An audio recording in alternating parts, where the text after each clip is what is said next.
오늘도 은혜의 말씀이 있는 복된 자리로 인도해 주신 줄 믿습니다. 오늘 말씀은 예수님의 사역 중간기를 넘어서는 시점에서 제자들에게 들려주신 말씀입니다. 오늘 말씀을 하시기 전에 예수님께서는 제자들에게 먼저 복음을 전하고 하나님의 나라를 맞이할 준비를 잘 하는 그런 지혜롭고 복된 성도가 되라고 말씀을 하셨습니다. 왜냐하면 하나님은 생명을 지옥에 던져 넣는 권세를 가지신 분이시기 때문입니다. 하나님을 두려워하지 않고 자기 육신을 따라 살아가는 사람들은 결코 하나님의 나라에 들어갈 수가 없기 때문입니다. 그러므로 사람이나 환경을 두려워하지 말라고 하십니다. 목숨을 위하여 무엇을 먹을까, 몸을 위하여 무엇을 입을까 염려하지 말라고 하십니다. 다만 주님이 심판주로 오실 그날이 가까워졌다는 사실을 기억하고 심판주로 오실 주님 앞에서 이제 잘했다고 칭찬받을 수 있도록 추수할 준비를 잘하는 그런 성도가 되라고 하십니다. 그리하면 하나님께서 언제나 더 좋은 것으로 그리고 더 많은 것으로 주시겠다고 하십니다. 그러나 헛된 일로 인하여 추수할 것을 준비하지 못한 자는 생각하지 못했던 그날에 갑자기 임한 심판에 영원히 고통당하는 지옥 형벌을 받게 된다고 하십니다. 그러므로 오늘 말씀은 단순히 우리가 자기 자신을 위하여 재물을 땅에 쌓아두는 어리석은 자가 아니라 이제 자기 영혼을 위하여 하나님 나라에 쌓아두라는 그런 말씀이 아니라 오늘 말씀은 바로 심판하실 주님이 오실 그날이 가까운 이 시대를 살아가고 있는 저와 여러분들이 우리의 삶의 가치를 어디에 두고 살아야 하는지를 가르쳐 주시는 말씀인 것입니다. 그러므로 이 시간 하나님의 말씀이 선포될 때에 세상의 헛된 가치에 매여서 헛발질하다가 실패하는 그런 인생이 되지 말고 천국의 소망을 두고 영생의 기쁨을 누리는 복된 자가 되기를 다시 한번 다짐하며 결단하는 그런 은혜의 시간이 되시기를 간절히 소망합니다. 그렇다면 우리가 어떻게 하여야 세상의 헛된 가치에 매여 살지 않고 영생을 누리는 천국의 소망과 가치를 두는 그런 지혜로운 성도의 삶을 살아갈 수가 있을까요? 첫째로 생명이 소유의 넉넉함에 있지 않다고 하십니다. 누가복음 12장 15절 말씀 같이 합독하겠습니다. 시작. 그들에게 이르시되 삼가 모든 탐심을 물리치라. 사람의 생명이 그 소유에 넉넉한데 있지 아니하니라 하시고. 아멘. 예수님의 사역은 이 땅에서 이제 복음을 전하는 것입니다. 그래서 쉬지 않고 복음을 전하셨습니다. 이 복음은 영원한 것이고 하늘에 속한 것입니다. 이 복음은 본질적이고 생명을 얻을 수 있는 유일한 진리입니다. 그래서 예수님의 제자들에게 복음을 전하라고 하십니다. 복음을 전하다가 회방을 받고 박해를 받고 죽임을 당하는 한이 있다 할지라도 결코 포기하지 말고 복음을 전하라고 하십니다. 왜냐하면 우리에게 복음을 전하라고 하시는 하나님이 우리의 몸과 영혼까지도 지옥에 멸하시는 그런 유일한 하나님이시기 때문입니다. 그런데 예수님의 말씀을 듣는 많은 사람들이 여전히 잠깐 있다가 없어질 세상의 것에만 관심을 가지고 찾아다니고 있습니다. 생명이 아닌 헛된 것을 얻으려고 세월을 허비하고 있습니다. 그때 무리 중 한 사람이 예수님께 찾아와서 내 형을 명하여 유산을 나와 함께 나누게 해달라고 간청합니다. 이 사람의 행동은 매우 다급해 보였습니다. 어쩌면 이대로 유산 분배가 끝나면 자기에게는 상당한 손해가 있는 것 같이 보였습니다. 그래서 당시 사람들의 존경을 받던 예수님께 찾아와서 자기 형에게 말하여서 유산을 자기에게도 좀 더 많이 나누어 주게 해달라고 간청을 합니다. 여러분, 유산이라고 하는 것은 부모님이 돌아가신 이후에 받는 상속재산입니다. 이 사람은 부모의 장례보다도 재산 분배에 더 관심을 갖고 있었습니다. 부모가 예수 믿고 천국에 가셨다는 평안도 기쁨도 없고, 나와 형과 모든 가족과 이제 함께 있는 모든 사람들이 예수 잘 믿고 천국에 가야 되겠다는 그런 소망도 없습니다. 이번 기회에 내가 다른 사람들에게 복음을 전해서 이제 그들도 천국에 가도록 하겠다고 하는 그런 마음 자세도 없습니다. 오직 한 가지, 형이 차지할 그 유산을 자기도 더 많이 나누어 갖고자 하는 데만 관심이 있었던 것입니다. 당시의 상속법은 형이 3분의 1을, 동생이 3분의 1을 나누어 갖게 되어 있습니다. 그런데 오늘 본문 말씀에 그런 법이 지켜졌는지 안 지켜졌는지에 대하여 설명이 없어서 동생이 손해를 보는 것인지 아니면 동생이 욕심을 부리는 것인지 알 수 없습니다. 그러나 주님이 이렇게 말씀하십니다. 삼가 모든 탐심을 버리라고. 여러분, 삼가라고 하는 말은 보라는 말입니다. 자세히 정신을 바짝 차리고 잘 보라는 것입니다. 왜 잘 보라고 하셨을까요? 어쩌면 지금 죽은 아버지가 탐심이 가득한 상태에서 욕심을 부리다가 잘못돼서 죽었을지도 모릅니다. 그래서 많은 사람들에게 오히려 동정을 받는 것이 아니라 비난을 받고 있을지도 모른다는 것입니다. 그런데 너마저도 정신을 차리지 못하고 탐심에 빠지느냐고 그렇게 안타까워하시는 이제 마음의 표현일 수도 있습니다. 그리고 여기 탐심이라는 말은 자기의 분수에 넘치도록 더 가지려는 것입니다.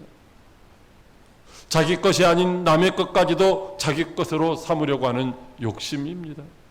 그래서 탐심을 물리치라고 하십니다. 이 말씀은 탐심으로부터 너 자신을 지키라는 것입니다. 내 마음속에 들어온 탐심을 물리치고, 아니 내 마음속에 탐심이 들어오지 못하도록 하라는 것입니다. 왜 그렇습니까? 마음에 한번 들어온 탐심은 쉽게 나가지를 않기 때문입니다. 그리고 그 탐심은 결국에는 그 자신을 멸망시키기 때문인 것이죠. 창세기 3장 6절에 여자가 그 나무를 본즉 먹음직도 하고 보암직도 하고 지혜롭게 할 만큼 탐스럽기도 한 나무인지라고 말씀하고 있습니다. 하나님이 창설하시고 아담과 하와에게 관리하라고 맡겨주셨던 에덴 동산은 조금도 부족함이 없는 곳입니다. 하와가 그동안에 선악을 알게 하는 나무의 열매를 수없이 보았지만은 단 한 번도 그 나무의 열매를 탐스럽게 생겼다고 생각해 본 적이 없습니다. 그런데 하와가 간교한 뱀의 미혹을 받았을 때에 그 마음속에 탐심이 들어갔습니다. 그의 마음에 탐심이 들어가니까 그 나무의 열매가 탐스럽게 보였던 것입니다. 탐심, 그 탐심으로 말미암아 선악과 열매를 따먹게 됐고 결국은 이제 에덴 동산에서 저주를 받아 쫓겨나게 되었습니다. 탐심은 이와 같이 사람을 멸망시킵니다. 탐심은 그 사람으로 결코 만족하게 하지도 못하고 그로 말미암아 행복하게도 못하는 것입니다. 왜냐하면 탐심은 하나님이 가장 싫어하시는 우상 숭배이기 때문입니다. 그래서 모든 탐심으로부터 자신의 생명을 지키라는 것입니다. 그 소유가 자기의 생명을 보장하는 것이 아니라고 하십니다. 오히려 그 생명을 멸망시키는 것이라는 것입니다. 여러분, 우리에게는 적당한 물질도 적당한 권세도 필요합니다. 그러나 무엇이든지 과도하게 욕심을 부려서는 안 되는 것입니다. 하나님이 우리에게 주신 것으로 만족하고 감사해야 합니다. 왜냐하면 그것으로는 결코 자기의 영혼을 구원할 수 없기 때문입니다. 소유가 아무리 넉넉하다고 해서 이제 천국을 보장받을 수는 없기 때문입니다. 그러므로 영혼을 멸망으로 이끄는 모든 탐심을 버리고 항상 우리에게 필요한 모든 것을 적당한 때를 따라 공급해 주시는 하나님의 은혜에 감사하며 살아가는 저와 여러분들이 다 될 수 있기를 주님의 이름으로 축복합니다. 둘째로 생명의 주인이 하나님이시라고 합니다. 누가복음 12장 20절 말씀 같이 합독합니다. 시작. 하나님은 이르시되 어리석은 자여 오늘 밤에 내 영혼을 도로 찾으리니 그러면 내 준비한 것이 누구의 것이 되겠느냐 하시니. 아멘. 한 부자가 농사를 지었는데 그의 소출이 너무 많았습니다.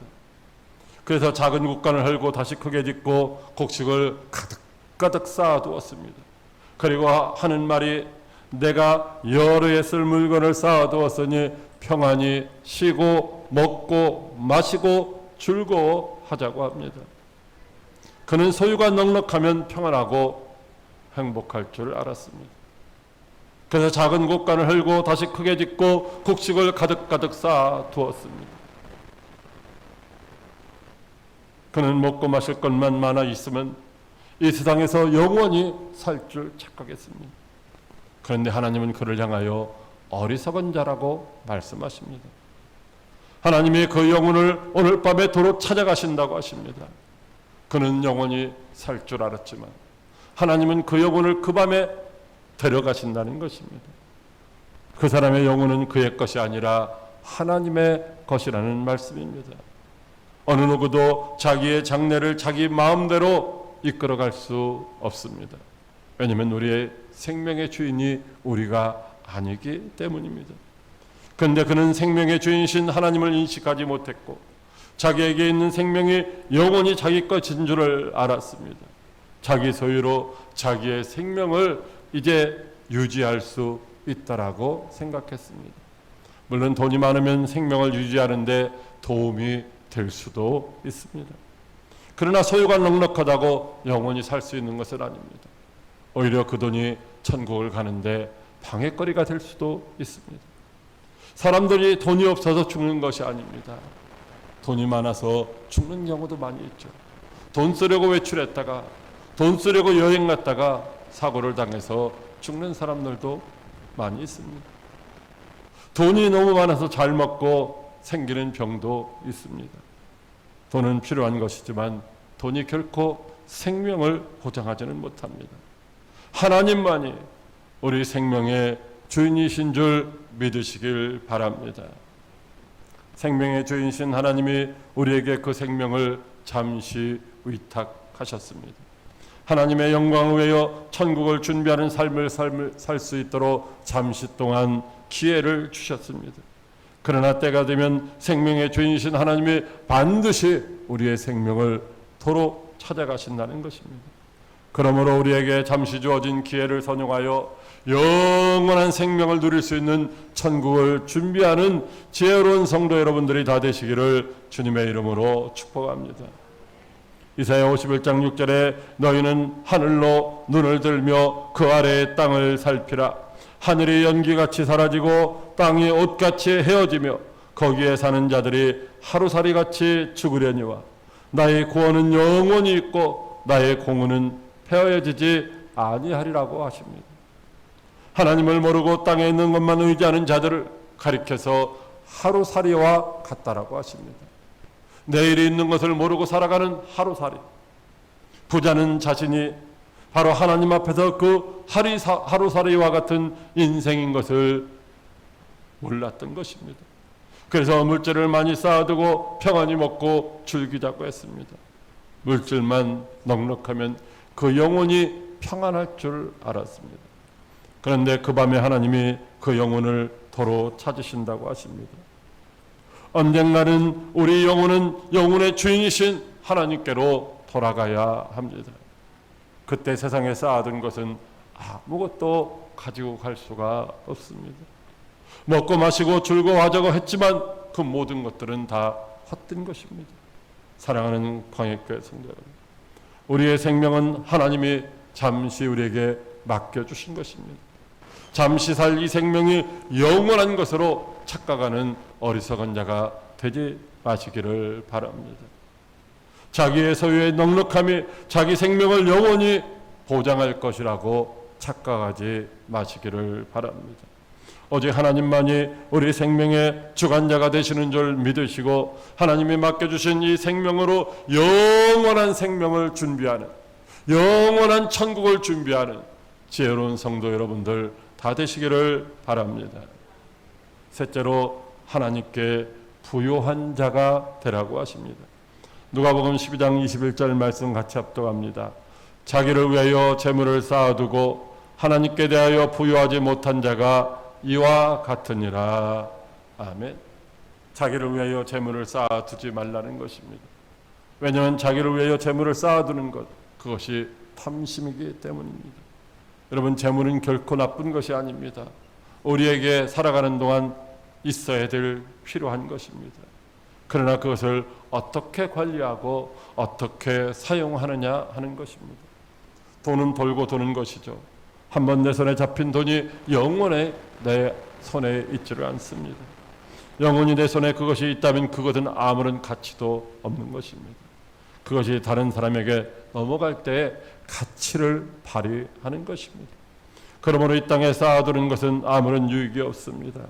이 땅에 쌓아두는 것은 바로 하나님께 부요하지 못한 자의 모습입니다. 하나님께 부요하다는 것은 하나님의 나라를 위해서 하나님이 원하시는 곳에 재물을 사용하는 것입니다.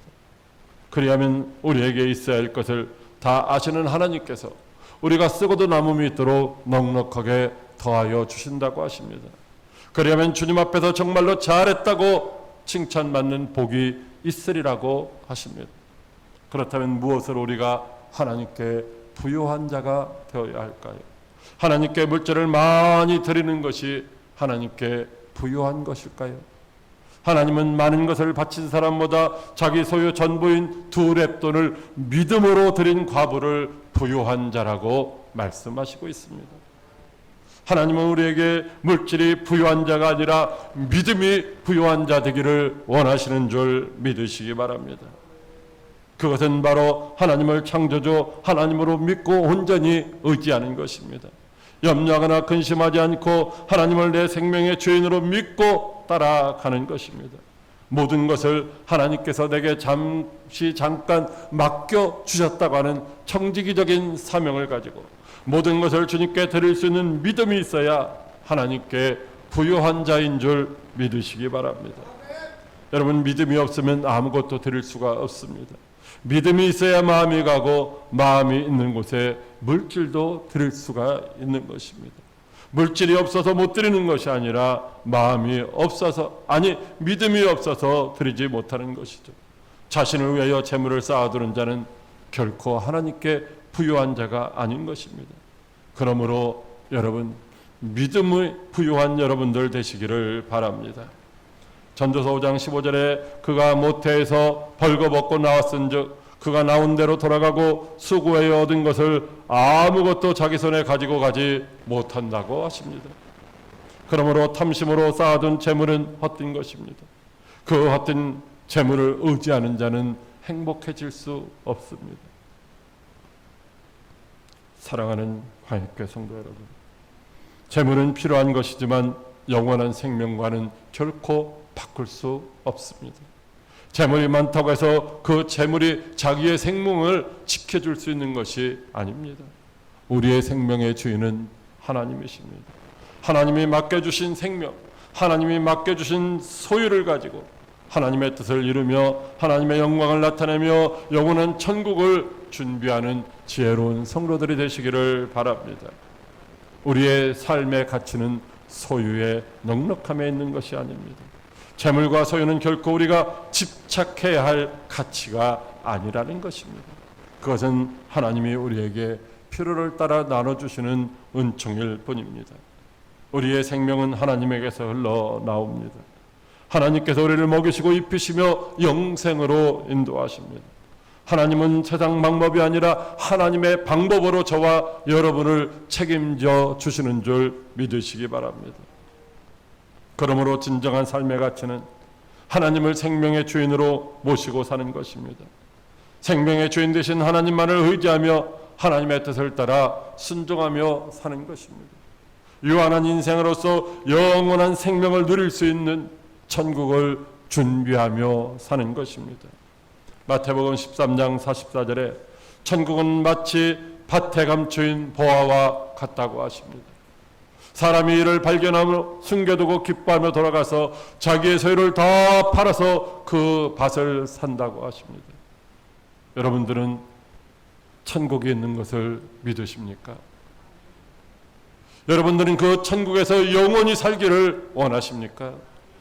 그렇다면 마치 자기의 소유를 다 팔아 보화가 감추인 밭을 산 지혜로운 사람처럼 여러분들도 자기에게 맡겨진 생명과 소유와 그 부유한 믿음으로 영생을 누리는 천국을 날마다 준비해가는 복된 성도 여러분들이 다 되시기를 주님의 이름으로 축복합니다. 기도하겠습니다. 살아계셔서 역사하시는 참 좋으신 하나님 아버지, 고맙고 감사를 드립니다.